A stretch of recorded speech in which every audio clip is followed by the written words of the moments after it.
From the Gospel according to Luke, Luke chapter 12, verses 13 to 21.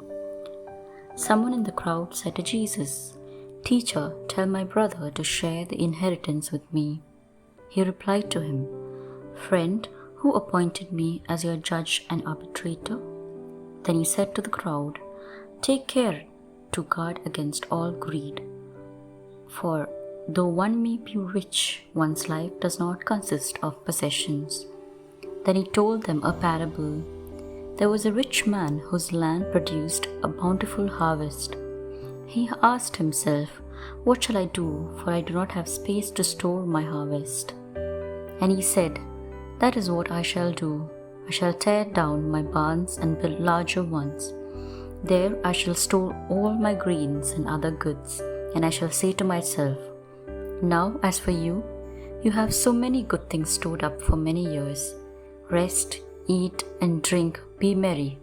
But God said to him, 'You fool, this night your life will be demanded of you, and the things you have prepared, to whom will they belong? Thus will it be for the one who stores up treasure for himself, but is not rich in what matters to God."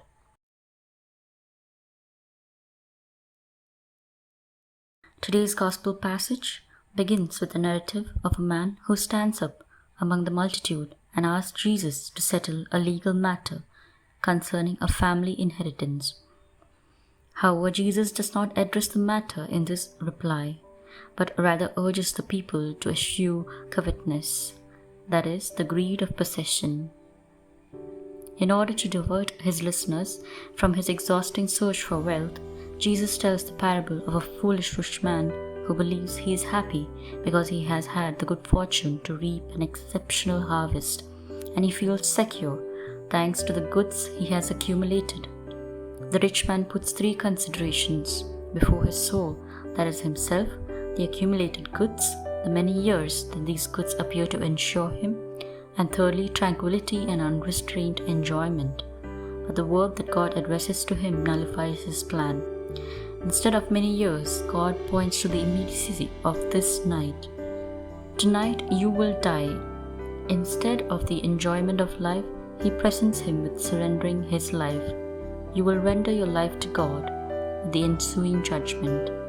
Regarding the reality of ample goods accumulated on which the rich man has based everything, it becomes shrouded in sarcasm by the question, "The things you have prepared, who will they be?" The end of the parable, as recounted by the evangelist, is uniquely effective. So is he who lays up treasures for himself and is not rich towards God. It is a warning which reveals the horizon towards which we are called to look. Material goods are necessary, they are goods, but they are means to live honestly and in sharing with the neediest.